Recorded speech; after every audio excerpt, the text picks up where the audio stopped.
Hey everybody, and welcome to the inaugural blog from the studio. Or is it a blog? Vlog? This is the studio update number one, and it is, chronologically speaking, we are almost exactly 12 weeks after my open heart surgery. But the music we're going to talk about today actually predates the surgery by a week or two. Back when I found out that I was going to have open heart surgery, of course, one of the first things that I asked was, well, what's involved in that surgery? And the most, I don't know, oddly inspiring, I guess, idea of it all was the fact that for about an hour in the surgery, my heart was not going to be beating. And this idea that I was going to be lying on an operating table for the better part of an hour with my heart not beating, I just thought that, well, that's a very significant moment. It's a very significant moment in your life, in one's life, to be, to have your heart clamped off for an hour. And thought, all right, well, if I were laying on an operating table and with my eyes closed, what would I be imagining? What would I want to imagine, and what would I want to feel like in that moment? And I thought, I'd like to feel like I'm laying in a bed of flowers outside and the sun is streaming down on my face. And so with that image in my mind, I asked myself the question, sonically, what would that sound like musically?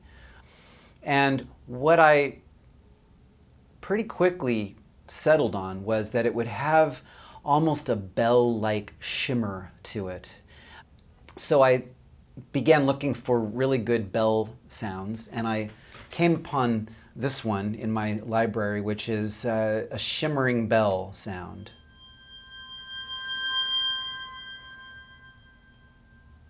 And I liked all of the sound qualities of that sound. It's just that it was a bit high-pitched. So the first thing I did was I brought it into Pro Tools and I shifted the pitch down. I also just took a clip of that and reversed it so that it's actually playing backwards. So this is that same sound now on a loop with pitch shifting on it.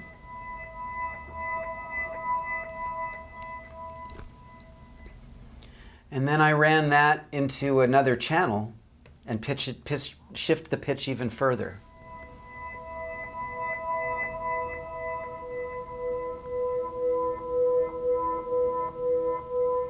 And you can hear it almost has this pulsating quality to it. I was imagining it almost like a distant lighthouse or a beacon of some kind off in the distance. And that pulsating element to it is just being created by the shortness of the loop and the fact that it's playing backwards. So you're hearing it reach a certain climax, and then it's going back to the beginning of the loop. And then the final thing that I added to that sound was just a little bit of reverb and delay on both those tracks to give it this more distant, round kind of quality to it.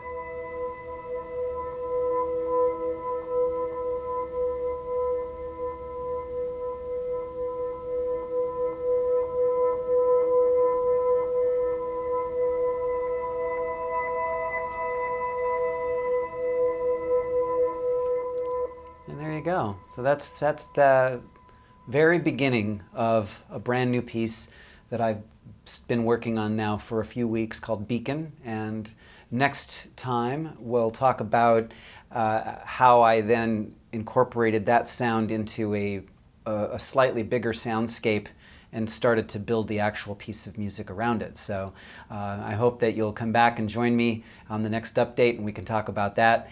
And thanks again for watching, and I'll see you later. Thanks.